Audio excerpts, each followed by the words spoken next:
Hello everyone and welcome back to PPTQ Dublin here in Battlezone in Dubai.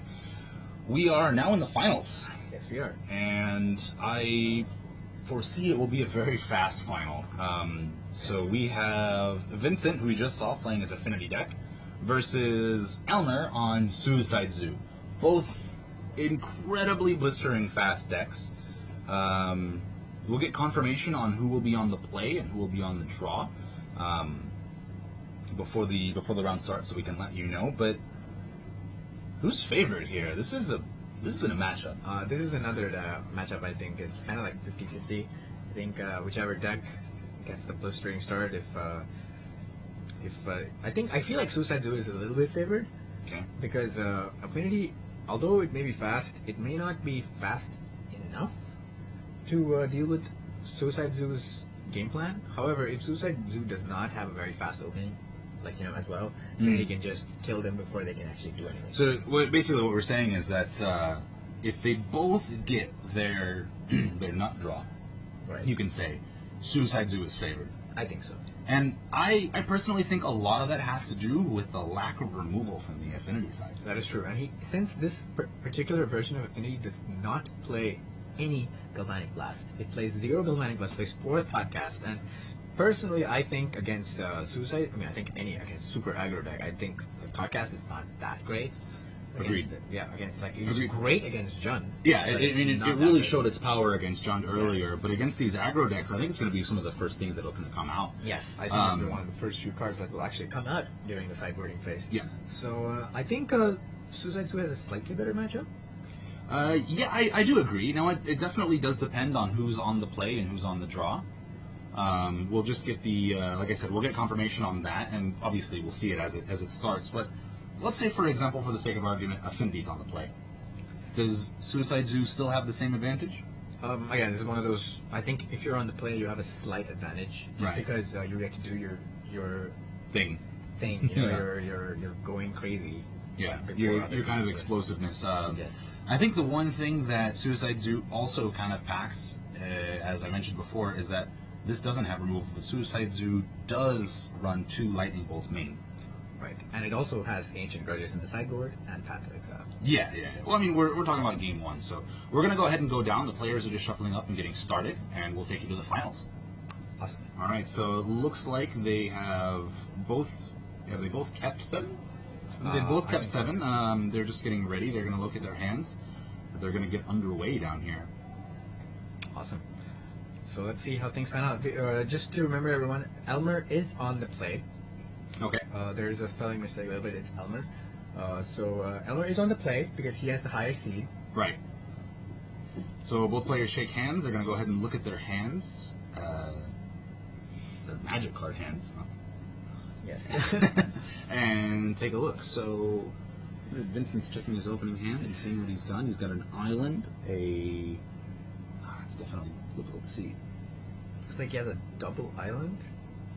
This is not really what they want to see as a start, but he's going to go ahead and keep it. He might have other explosive starts. It looks like somebody rolls the dice again.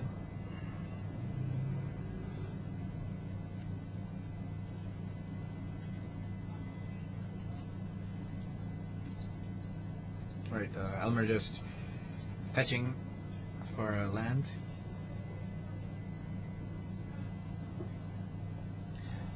Yeah, he's fetched up an Overgrown Tomb, and let's see what he throws down. I think it's going to be a Wild Cattle.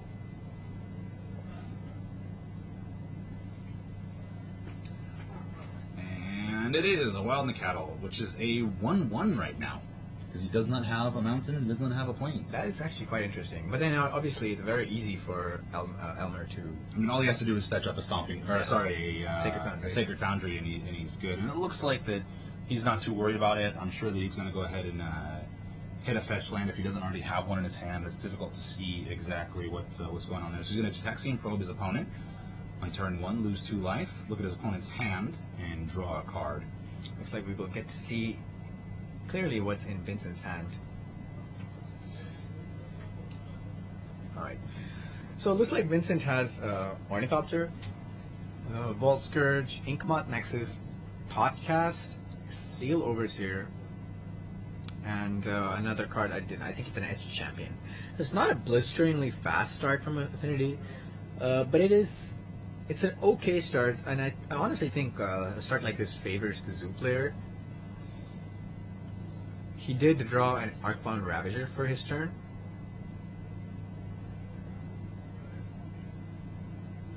And he does play an Ornithopter. And I think he's contemplating whether he should play that Volt Scourge, and yes, he does. So this is an okay start from Affinity. Since he does have the Arcbound Ravager to go with it for turn 2.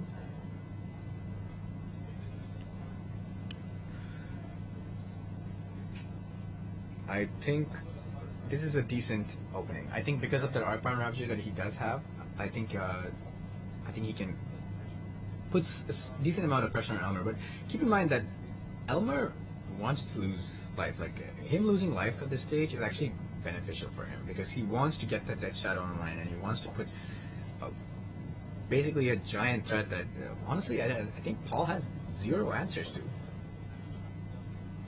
So let's see what happens here. And there you go, and he does get that Sacred Foundry, and that Wild Nicotla is now a 3/3.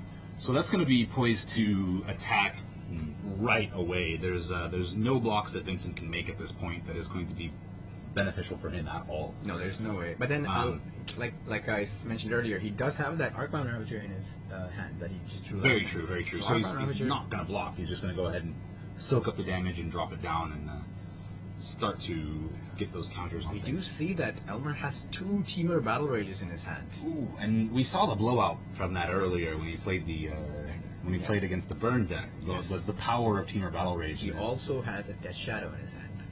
That is very good. As of right now, Death Shadow is only a 1/1, which is most likely why he's not playing. Yeah, but I think now this just incentivizes Elmer to attack and just keep going all in and hope for Vincent to just crack back at him. Yeah, exactly. I mean, it would actually be an interesting play just to go ahead and drop the Death Shadow now at 1/1.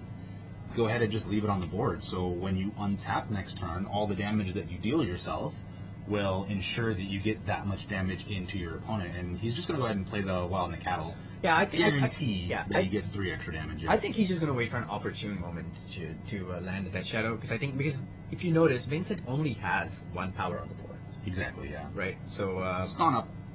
Yeah, but he can't attack with it. So I think Elmer is like, if I play Death Shadow, he's going to attack me for 1, and I'm going to take 1 damage. I'm going to go down to 11. The Death Shadow is only going to be a 2/2. Yeah, exactly. This way, he plays the Wild Nicotla, and it's a guaranteed 3/3. Yeah.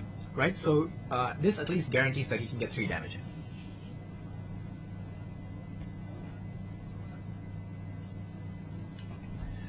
Yeah, and I absolutely agree, and Elmer agrees with this as well. So he's just going to wait for his life total to drop down, I would say at least below 10, before he decides to drop down the Death Shadow. I mean, Vincent going in and playing the Thoughtcast, not the greatest play in the world against the Zoo deck, but I think that's what he has in his hand, so he's going to have to play it. I think it's okay just to get rid of it now. Yes. Not leave it as a dead card in your hand. Just kind of start to get a little bit of card advantage so you can keep the pressure on, because as of now, even though he only has 2 power on the board, he's still just deploying threats as much as possible. A timely cranial plating is going to be very, very beneficial for him right now. So let's see what he can put together. So Elmer's going to go ahead and untap and draw his card. Did he draw? I couldn't actually see. It looks like he drew another land. Yeah, he's got a... No, I think he's counting. And when the Suicide Zoo deck is starting to do math on turn 3, you're not going to be very happy with that. Yeah, it's the possibility for a blowout. So he's got the 2 Teamer Battle Rages in his hand, which it's not going to do too much right now. It'll give the Trample, but the Double Strike will not come through unless the Ferocious trigger. Looks like he's losing 2 life with the Shockland, and I think he's very happy to lose life. Looks like he's just going in with everything. Yeah, and that's just a standard aggressive play, and I don't think that there's anything wrong with it. I actually really like this attack. Again, like we were saying, right? Unless Vincent has enough damage to kill him on the crackback, Elmer is happy to lose as much life all the way down to 1. Yep, absolutely. There's nothing wrong with it. That's what he wants to do, and Vincent's just kind of falling victim to the zoo part of the Suicide Zoo as of right now. Yes. He's not able to put enough power on the board to be able to even effectively block any of this. And problem is it's a lot of damage. I mean, he's going to take 7 damage right now without any spells to prowess trigger on the Monastery Swiftspear. Yeah, and he can't even profitably block the Monastery Swiftspear because he can just play a spell and give it prowess, and then it becomes a giant problem, and Vincent's just going to get his creatures. Yeah. It looks like he just decides to chump block the Wild Nacatl. Oh, looks like Elmer is going for the Timur Battle Rage on the Wild Nacatl to give the double strike trigger. Alright, so he's just going to go for it. I mean, I don't see necessarily anything wrong with that. I think he just wants to push for as much damage as he can. Agreed. The double strike on it, it's the unblocked creature, so that's going to get in for 6. He's also going to get a prowess trigger on the Swiftspear, so he's going to get an extra 2 damage in. And there he goes. He plays the Death Shadow, Yeah. which is now only a 3/3. But still, that's lethal on board. Yeah, and now Vincent is like, I can't even attack, because if I attack, I am dead. Exactly, and there is one more card in Elmer's hand, which we are being told is a Street Wraith from the... I don't think it's a Street Wraith. I'm not 100% sure. It's a Timur Battle Rage. Yeah, that's another Timur Battle Rage in his hand. I believe the viewers might have confused the Death Shadow for the Street Wraith. That's very possible. Yeah, that was a Death Shadow that was hitting his hand, not a Street Wraith. So, if he top decks a Street Wraith or a Mutagenic Growth or a Jataxian Probe right now, it is game. I think it's lethal regardless, right? Unless, I mean, the best way for Vincent to survive right now is to activate his Inkmoth creature and chump block 3 creatures. Exactly. It's not the best blocks, but I think it's something that he has to do. No, I mean, because that knocks him out of 2 creatures and a land, which is going to set him back tremendously. So, it looks like, what is he going to do here? So, yeah, Elmer just holding up that Battle Rage and looking at it. I mean, and a Mutagenic Growth is game. Yes, because sure. Mutagenic Growth, as I was talking to when I had Elmer in the deck tech earlier, Mutagenic Growth on Death Shadow is essentially a +4/+4 spell. That's Might of Old Kroza, right? For 0 mana. For 0 mana, right? And it's not just a turn for the +2/+2, right? The -2 that you get from your life total is a +2/+2, and that's permanent. You know, it's not just until end of turn. So it's almost like putting 2 counters on your Death Shadow and giving it a +2/+2 on top of it. For 0 mana. Yeah, I think a spell like that would be broken in Magic. I do believe so as well, and it just proves to be the case in this one, because that's just exactly what happened. So, let's see what Vincent does. Vincent is in the tank right now. He's thinking about, how can I get out of this? And to be fair, I don't think there's a very many ways that Affinity can. No, I don't think either. I don't think, especially Vincent's version where he plays no Galvanic Blasts. Like, imagine if this was a Galvanic Blast version. He had like 3 Galvanic, even just 2 Galvanic Blasts enough this game. He could have gotten rid of the Wild Nacatl, minimized all the damage he took. He could have killed the Death Shadow. Yeah. So many things he could have done. But because he does not have the Death Shadow, it is proving to be very difficult for Vincent to deal with these big, giant 3/3 creatures. So Vincent just has to play an Edge Champion and pass back. Champion is a blocker, and that is fetch land, and that will... Oh, and that is probably game, because that now... will be game. He'll go down to 6. Or sorry, he'll go down to 7. And that makes Death Shadow a 4/4, which procs the Ferocious trigger on the Timur Battle Rage, which will then give Trample. Yep. So even if it does become blocked by the Edge Champion, the Trample will still go over, and he won't be able to block. He won't be able to block the rest of the creatures as well. And that is 6 damage. It's most likely a lethal attack, but Elmer wants to show it to him, and I think he's just going to go ahead and hold back and see what Vincent does. If he just concedes now, I think Elmer is wondering if he still has the game if Vincent blocks with everything, and I think he very easily still does. Yeah, all he has to do is fetch shock, take himself down to 7. Yeah, I think he's just doing the math. Yeah, down to 7. He's going to shock himself to 7, and that Death Shadow is going to do a lot of damage. 12 damage. As a 6/6, it's going to get double strike and trample, which will be 8 damage. It'll be 10 damage by itself, and also the 2 damage that will come off of the Monastery Swiftspear. That's 12 damage, and very lethal when he's at 6. Yes, he's only at 6 life, so that's overkill. Yeah, you cannot continue playing the game once your life total goes below 0. Yes. So. Yes, my bad. Not proc. It activates.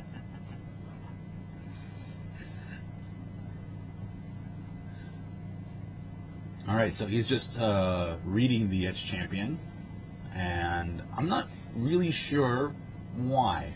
To be honest, I think he just needs to go ahead and. I mean, is there something we're missing? No, I think what he's wondering is if the damage can trample over, which it most definitely can. Yeah, absolutely, absolutely. And he's just going to go ahead and do it, and that will be the game for Elmer. He'll go 1 up as soon as Vincent says, "Okay, I'm dead. I lose."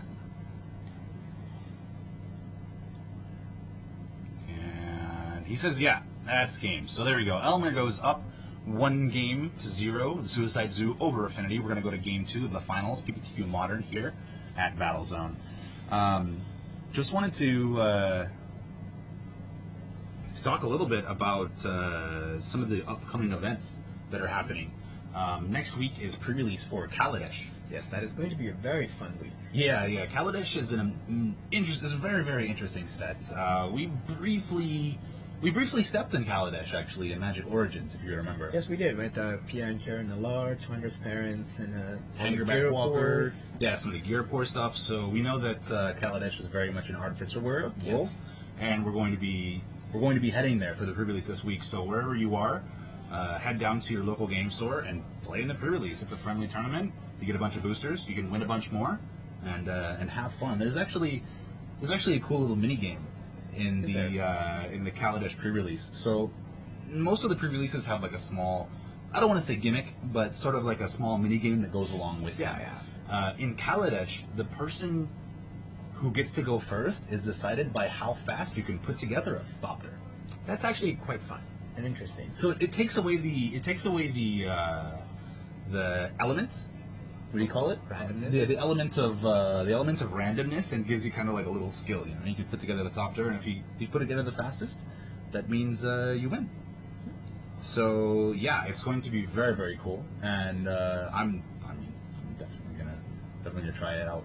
It looks like a lot of fun, and we'll see how it shifts modern, or shifts maybe still a little bit of modern, but how it'll shift standard. And there is going to be a big rotation, right? So standard is going to shake up a little bit. I have a lot of deck ideas in my mind that I want to try out when Kaladesh comes out. It's going to be a very fun format, and the draft format also looks very, very fun. Exactly. There's some really cool new mechanics, like with the crew mechanic.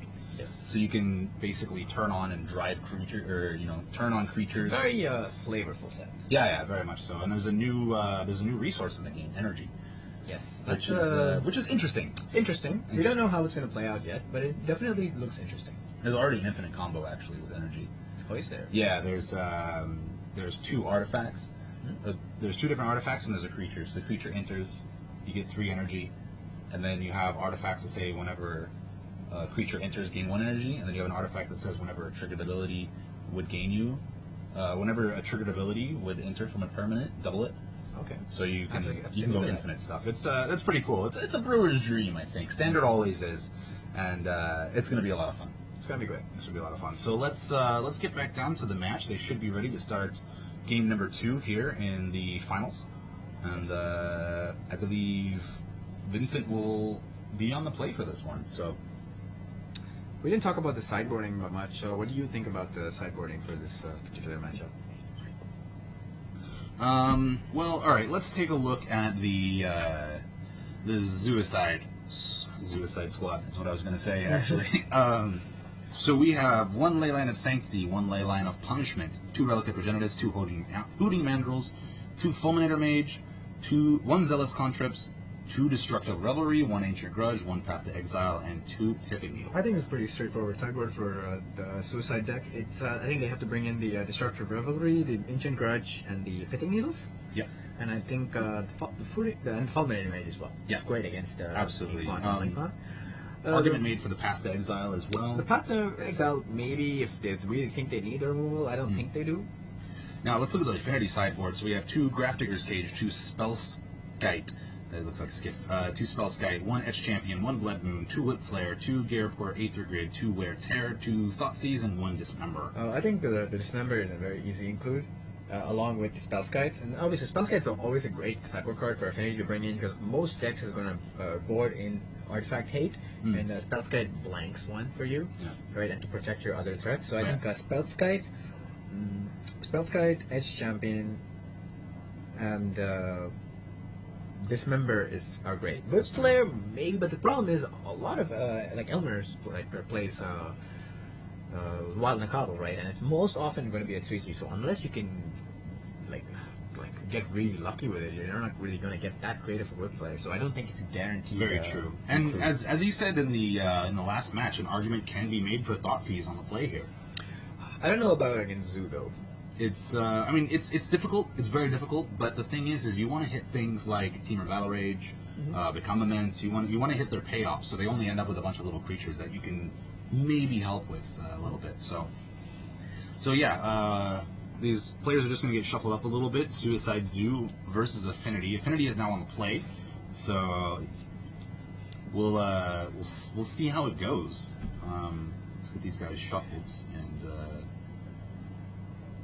they're just making sure their decks are extra shuffled. You always want to make sure that your deck is as randomized as possible. That is true.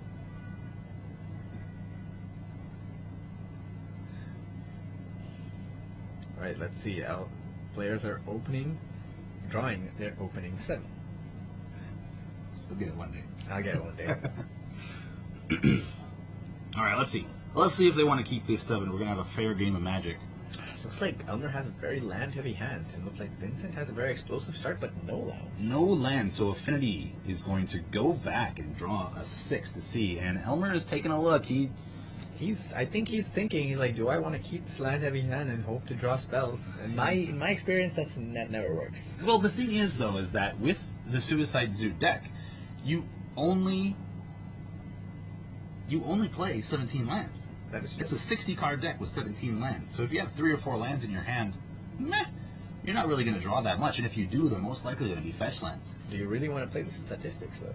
I mean, the statistics are better for Suicide Zoo than they are for any other deck. When it comes to that, when it comes to keeping a land-heavy hand. So let's see if the risk pays off for him. And I honestly think that's why Elmer is considering, because I think if there's any other deck, I think you just ship it, because he doesn't have enough action. Yeah, and I think that it's already past the point of no return. Both players have to decide to mulligan at the same time. Yeah, so I think Elmer decided to keep. Yeah, he is definitely kept at this point. So he's going to keep his 7, and then he wants to draw a card. So he's going to be 8 as he plays, whereas Affinity is going to be down to 6. So he's got a little bit of card advantage, and I think that might be what might be what is going through his head at this moment. Looks like Vincent's opening hand is much better this time around. He has a land, he has a Mox Opal. Yeah, that's going to be... I do not know if he has a turn 1 play, though. If he does, however, he can get a turn 1 Arcbound Ravager if he has a Ornithopter to go with it. Yeah, absolutely. So let's see what he can put together. He is going to keep it, and... He's going to describe. Yeah, let's see if he wants to keep them on the top or the bottom. Elmer's just sitting there patiently, ready to commit suicide. Yeah. That is what Elmer is aiming for. That's his game plan. So, slow rolling himself to the top or to the bottom. I think Vincent does not want to make a mistake. This is match point for Elmer. So loss here, it will secure Elmer the RPTQ spot. That is very true. So if Vincent takes a loss here, it will secure Elmer the RPTQ spot. He cannot stumble on this one. Vincent has to make sure that his plays are direct and concise and ready to go.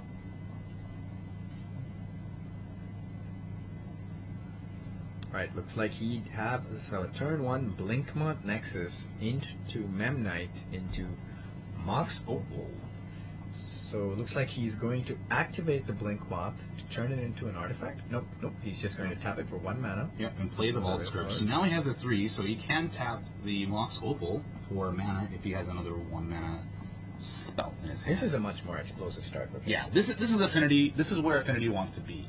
The thing is, though, is that Suicide Zoo really can still play from this. Yes, definitely. It absolutely can, because Affinity will have no way to interact. Now, the thing is that Affinity is going to start, just dumping its hand all over the board, and that will leave all the information on the board. And Elmer can use that information in the end. And he actually has a Pithing Needle, so he might go turn 1 Pithing Needle and try to turn off something like Cranial Plating. Yeah, that's true. Or even Arcbound Ravager. So we will get a confirmation on what Pithing Needle is naming when it does come into play. Yeah.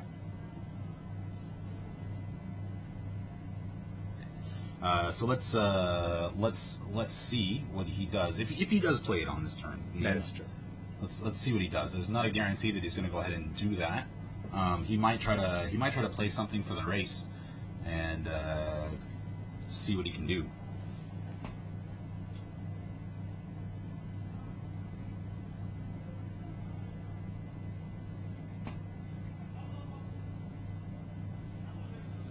So he still has not made his turn 1 play yet, but he's going to now, and he has played Pithing Needle. All right, so let's we'll just get you a confirmation on what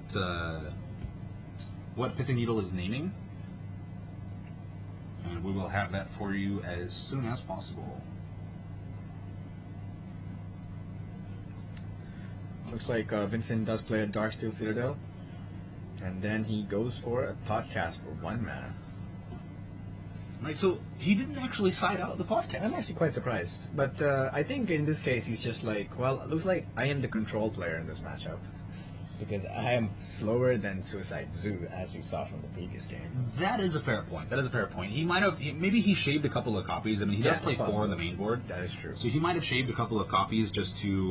Plus, like we were talking about the sideboarding earlier, like there isn't really that many things he wants to side in. Yeah, I mean, like we said, Dismember, maybe Spellskite. Yeah.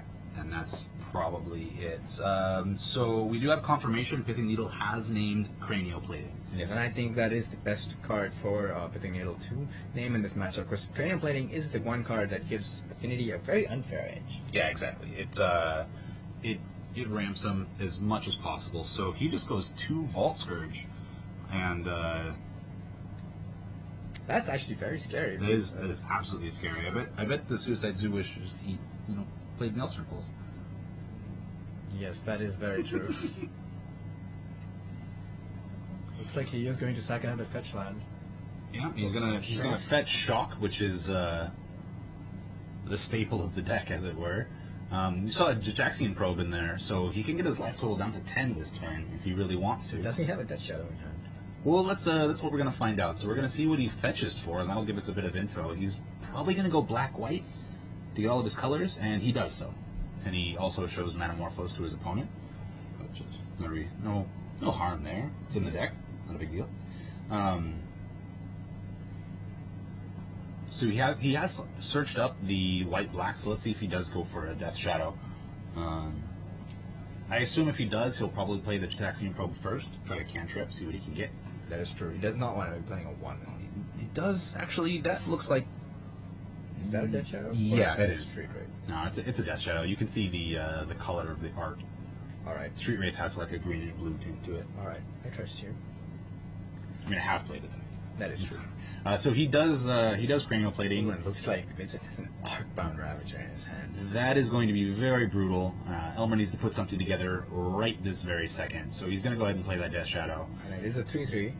Yep, but let's see if he can have any follow-up. If he doesn't have any follow-up, then that's going to be really, really difficult.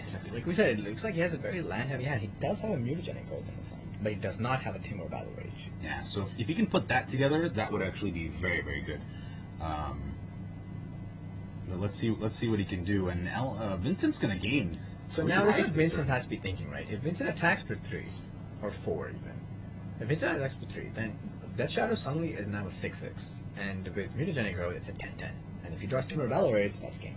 That is absolutely game. So, and he knows that keeping up 1 blocker can't chump it because Timur Battle Rage will give it trample. And now Elmer is working on full information because Vincent is empty-handed. Yeah, and he's played that Arcbound Ravager completely. So there's nothing that Elmer doesn't know at this point.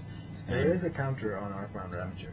Yeah. That obviously is not on camera, but we'll get a counter on that Arcbound Ravager soon. Oh, looks like there he goes. Yeah, he remembered. So let's see what Vincent does. I mean, that is a very good point. Now Vincent will go up 3 life if he swings with those 3 Vault Scourges. Yes, but 20 is that damage enough? Yeah, 20 damage is not. Let's see. Let's say he swings for 3. Elmer goes down to 7. Elmer can block with the Memnite and the Arcbound, and he can pump the Arcbound with using the Vault Scourge as fodder and other artifacts, so he can potentially live. Yeah, absolutely.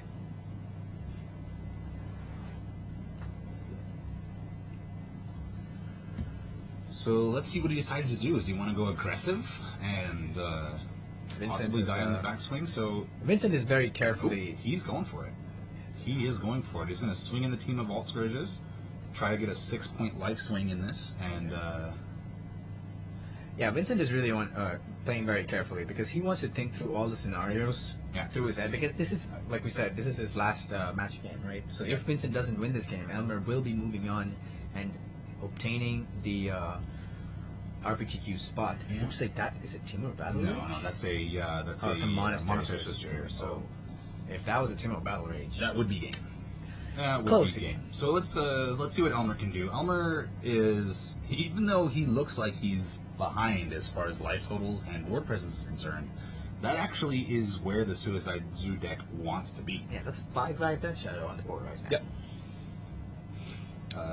6/6 actually. And it looks like he's going to shock himself, and he's going to be at 5. Yeah. And Elmer does not have to be scared of a cranial plating coming out of nowhere, because he has named cranial plating with the pithing needle. Absolutely. So he's going to go ahead and play that Monastery Swiftspear, and I think we're going to go ahead and see some attacks. And he does so. He does so. Looks like he wants to put the threat of the Timur Battle Rage into Vincent's mind, so Vincent might be forced to make some bad blocks because of this. Absolutely, and that'll mean that he.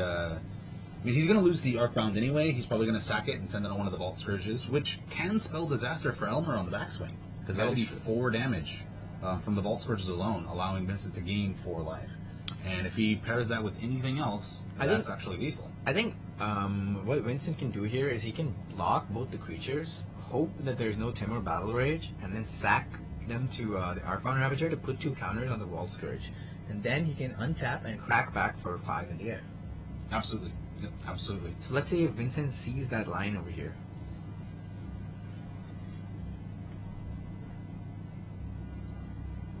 So both players thinking very carefully about how to deal with this combat. Well, Vincent is thinking very difficultly.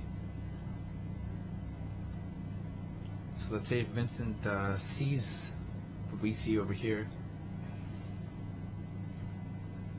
So just to further explain to our viewers exactly what you mean with that block. So what are the steps that Vincent's going to take here? So right now, Vincent needs to block both his creatures. Well, yeah, there we go, exactly like that. Okay. Now this is the step where Vincent has to make a decision. Does he think that Elmer has Timur Battle Rage in his hand? Because he is representing it. Absolutely. If Vincent calls the bluff, which, in a match point game, he might not take the risk. But, however, the nice thing about it is he can still decide to do it when he casts Timur Battle Rage, if he has it. Absolutely. To sack his Vault Scourge and make the Arcbound Trigger absorb some damage. Yeah. But if Elmer passes priority, like I think that's what he was trying to call, and now Vincent might be considering, do I just take the trade? Because I don't want to pass priority. And if he tries to sack now, the more times Vincent sacks, the more opportunities Elmer is getting to cast Timur Battle Rage. Absolutely, yeah. We know that he doesn't have Timur Battle Rage. Yeah. Right, but Vincent might be scared and he might be playing around it. I think Vincent has started to see that maybe Elmer would have cast it already. No, I don't think so. I think he might be thinking Elmer is next level in it.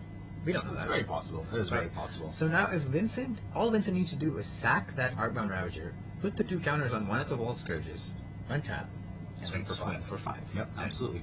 Absolutely. Elmer does not have any lightning bolts in his hand, does he? So he can't stop that from happening. No, I don't think so. So I think as long as Vincent sees the line here, we should be moving on to a game 3. Yeah, absolutely. Which is great for all of us. Was that a Become Immense?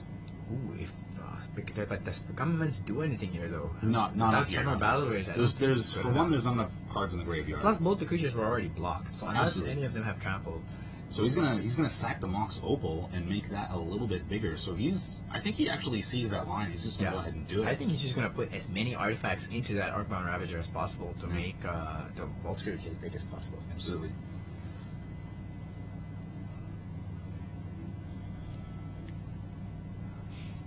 Both players considering their steps. None of them want to make a misplay. This is the final game. Well, game 2 of the finals. Yeah, it's the final match. It's the final match. And he is going to pass priority back. The RPTQ spot on the line. Yeah. And it is up to Elmer to make a play. before combat damage.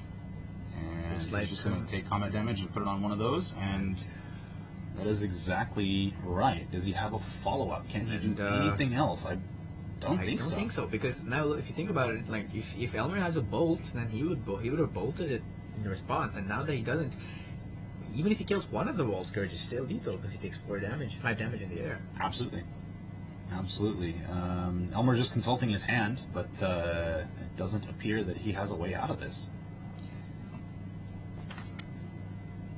And there is another Arcbound Ravager, and that is the game. That is game. So it is 1-1 between Suicide Zoo and Affinity. We are going to game 3. Elmer on Suicide Zoo will be back on the play, which is very, very beneficial for him. As we noticed, the player on the play won both times. Absolutely, yeah. Right.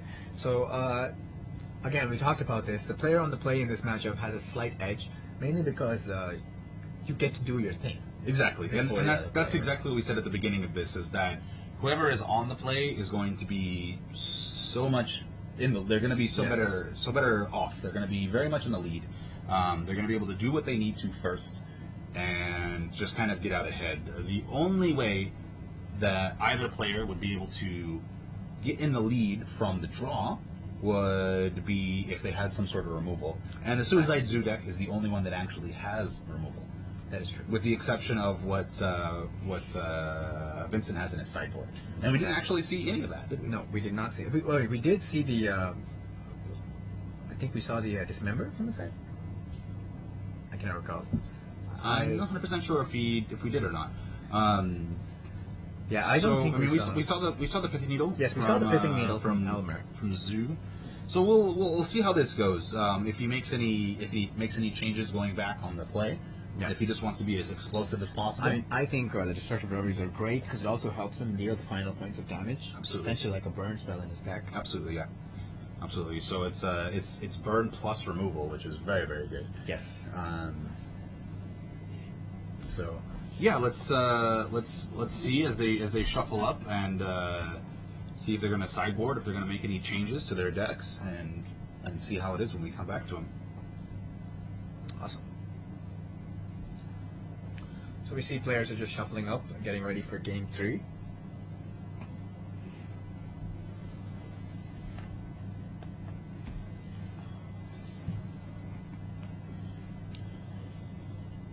So what did you think of this tournament so far? I loved the fact that it was so diverse. That is something that is very refreshing to see. And now, the concession I make is that it is a very small tournament, but out of 13 players, there were 12 decks. 12 individual decks. Now, there were a couple of variations, but it was still a very diverse meta. Very diverse meta, and that's something that I always love to see. And that's just kind of a testament to how wide open Modern is as a format. That is true. You know, and the thing is that we saw, out of, like I said, 13 players, 12 decks. Those aren't even all the decks in Modern. Exactly. And not even all the tier 1 and tier 2 decks. Yeah, we haven't seen any combo decks. We haven't seen any Abzan decks. We haven't seen any control decks. Yeah, like Abzan Coco is something that was taking the pro scene by storm for a very long time, and we didn't see any of it. So these guys are going to start off. Elmer is going to cast cycle a spell before he even plays a land. So he's going to go ahead and cycle Street Wraith, lose 2 life, and draw a card. It looks like he drew a Team or Battle Rage. And he's going to go ahead and play a land. Looks like he's going to shock himself for 2. Oh, no, he decides not to shock himself. So maybe he doesn't have a play. And he just doesn't want to lose the 2 life for no reason. Exactly. Alright, looks like a Blinkmont into Mox Opal, and looks like he's exploding. He's gonna play Signal Pest. And let's see what else he can do. Doesn't have anything else. No, so this is part of another situation where the deck on the draw can actually come forward. Right. Based on the fact that Elmer didn't actually cast anything on turn 1. He cycled the Street Wraith, which is fine. He played a tapped land. He didn't even untap the land. So does have 2 bolts in his hand, though. Ah, okay, so that's very relevant. And see, similar to the game before with Mustafa, he does not have any threats in his hand, I believe. Right. He does have a Manamorphose, but that is not a threat. No. It's like he's going to cycle the Manamorphose, trying to search for something. Yeah, so let's see what he draws. He's going to go ahead and draw another Temur Battle Rage. So he's got a lot of kill and no gas. Another Manamorphose. So that graveyard is filling up really, really good. And there is a Death Shadow. So I bet he's actually wishing that he had shocked. I actually think now he has the combo in his hand, right? Because he has his two Temur Battle Rages. I think he can pay enough life to bring himself to a low enough life total that he might be able to combo off in a few turns. Because he has Death Shadow, he also has Mutagenic Growth, and he has two Temur Battle Rages. Yes. So the thing is, though, is that because he used all that mana and he didn't make the correct mana because he didn't know he was going to draw the Death Shadow. Yeah, he didn't. But he couldn't play it anyway. He couldn't play it. It would have just died. Yeah, it would have just died. But still, he's not going to be able to get that turn 3 nut kill, as it were, with the Suicide Zoo deck. So. Well, looks like he's going to shock himself now because he knows that he has a Death Shadow in his hand. So now he's going to go with the plan. Oh, he did draw a Monastery Swift Spear, which is a great draw.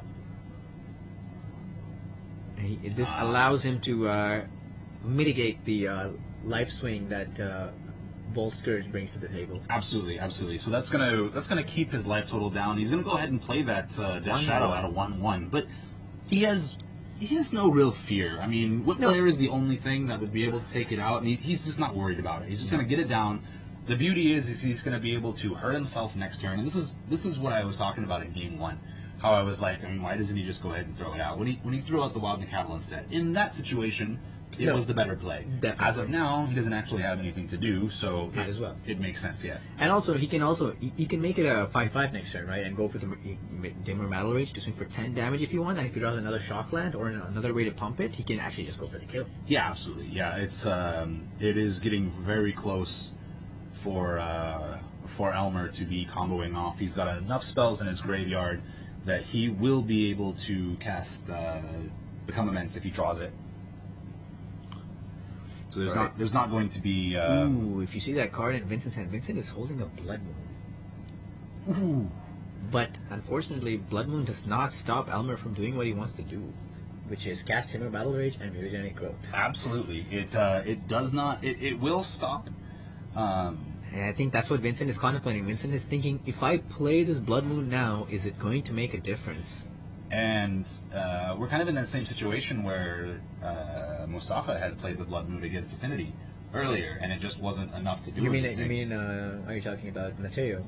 Matsu, yeah, sorry. Yes. Matsu had played it earlier, so let's see what Vincent does. If he wants to deploy more threats, or if he wants to try to lock him out with Blood Moon, but it doesn't actually lock him. I mean, it does turn off the Become Immense, and that's the reason that ELMER has the 1 forest. Yes, is for Blood Moon. That was exactly. And for Path to Exile. And for Path to Exile. That was when we spoke in the deck tech.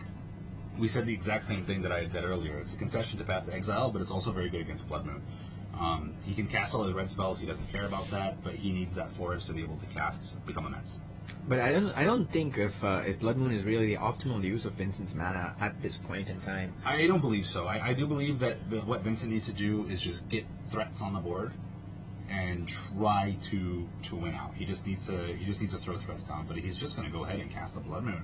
Yeah, I think he thinks that if there's a Blood Moon on the board, ELMER cannot combo out because he does not have access to Become Immense. Yeah. However, we know that he has Temur Battle Rage in hand, and he has the Mutagenic Growth, and which is not enough, but if you noticed, Vincent didn't attack. That is very true. Because Vincent does not want that Death Shadow to be growing any bigger. Exactly. And that's just the beauty of Death Shadow, is that it's such a what would appear to be a bad card. Ooh, and that's a great draw from ELMER. This actually might be Actually, lethal. no, it's not. Because it is a mountain. It is a mountain, yes. You can't stack it. Blood Moon is on the board. Shockland would have been a great land for him. Shock, yes. But not the fetch is actually really bad. That is very true. So let's swing in for lethal. Well, not lethal, but let's swing in and see. I'm surprised ELMER. Oh well, we know that he has the Mutagenic Growth in his hand. Yeah, Looks like he's going to just dump a lot of damage. So he's going to cast the Mutagenic Growth on the Swift Spear, and try to get as much damage in as possible. And then he's going to give it Timur Battle Rage probably to use one of them at least. Yeah. And so what is it? oh no, looks like he did not use the Timur Battle Rage. He's going to keep both of them. So what he did right there is he set up his lethal for next turn. He wanted to make sure that he got the Vault Scourge off the board and ensure the fact that he's going to get lethal next turn. Also, at any point, if the Death Shadow becomes a 4/4 now, like he just needs to lose one more life in some form. Then both Timur Battle Rages can now then give both creatures trample because he has two of them. Absolutely. So let's. It's an Edge Champion, which is a good blocker, but not particularly good against trampled Timur Battle Rage creatures. No, it will not do much against that. Yeah. So let's see what Vincent can do to get out of the situation. I mean, to be fair, the game right now is relatively balanced. Elmer does not have enough life loss right now to make that Death Shadow good enough. And there's another Timur Battle Rage. Well, at this point, he can probably use the Timur Battle Rage kind of like burn spells. Right, fling him at Vincent. Yeah, I mean, and he's got that extra mountain down there, so he can cast two of them this turn if he'd like to. Yes. So yeah, he's just gonna throw that onto the bus and Timur Battle Rage on him, which will give a Prowse trigger. Yes. It'll go up to 2 and then give double strike, so it'll be 4. Yes. So that's like kind of like a burn spell. You know, you're just doing 4 more damage. Exactly. Yeah, you still have 2 more Timur Battle Rages in hand. It's essentially a lightning bolt. Exactly. Right? The 1/1 creature. And at this point, I don't think you can ask for anything better. Like, I mean, yeah, sure, it's not the best draw, but. Right, so Vincent is steadily playing blockers to try to keep Elmer from getting that lethal damage in. But all Elmer needs right now is a Thoughtcast. It's a great draw. That is very good. So Thoughtcast for 1. Draw 2 cards and just gas up a little bit. Let's see what Vincent can put together from that. He gets in Inkmoth Nexus. Inkmoth Nexus, which is another blocker. Elmer is really not really drawing that great, to be honest. Like, no, he hasn't. And there's a cranial plating, so that is going to be a lot of damage. A lot of damage on the next turn, and he's not going to be able to successfully great blocker. attack. Yeah, it's an excellent blocker. This is a big problem because for 5, he can potentially, it's 5. Like, I think it might just be lethal. What did he just drew? He just drew another fetch land. Wow, that Blood Moon is doing work. Yeah, I mean, we said that it was we said that it wasn't Blood Moon wasn't going to be that good. And by the way, that Inkmoth is a mountain. Oh, if you took a look at Vincent's hand, Vincent has holding 3 cranial platings. Oof. So I think Vincent just has game here. I actually think so. He just goes cranial plating. He just goes cranial plating, equip, and that's it. That's it. It's double for whatever it is, and I think that's actually legal. That is lethal. Wow, Vincent making a comeback. Yeah, with that Blood Moon doing absolute bonker work. Yeah, if he would have been able to fetch shock into any of those things. And that is there we game. Go. That is Vincent takes the tournament. That Infinity. What a comeback! What a comeback! Yeah, that was a really good game. Yeah, it was. It was. I mean, props to Vincent for bringing in the Blood Moon. I mean, he only has 1 in his copy, and 1-off Blood Moon doing work like that. In the side, and we didn't think that it was actually going to be any good. I mean, if you think about it, right? We discussed it ourselves during the deck tech. Elmer only has 5 Shocklands in his deck. And the majority of the ways are to fetch that Shocklands. He already had 5 or 6.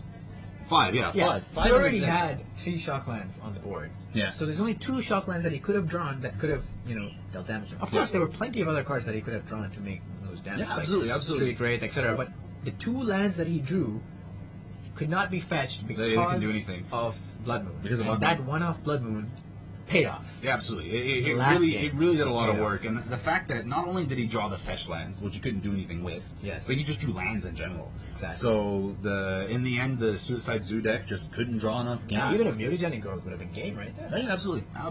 That's exactly what he needed top deck. Mutagenic Growth, Lightning Bolt. To be fair, if had the Blood Moon not been on the table, even the fetch lands would have been perfect. Oh no, exactly. Yeah, so the Blood Moon really paid off. Yeah, absolutely. Right. And that was something that kind of, I guess it kind of took us by surprise as well. We really weren't did not think expecting that it. Blood Moon would be doing work in this matchup, and turns out it did. Yeah, it did a lot of good work. It did a lot of work. All right, well, that is it, everyone. Thank you for joining us here at Battlezone for our PPTQ Dublin here in Dubai. We hope you've enjoyed the stream. Thank you for tuning in. And as I mentioned before, next week, pre-release Kaladesh. So head to your local game store and hit that pre-release. Have some fun. Play some Sealed. All right. Thank you very much. Stay classy. Bye.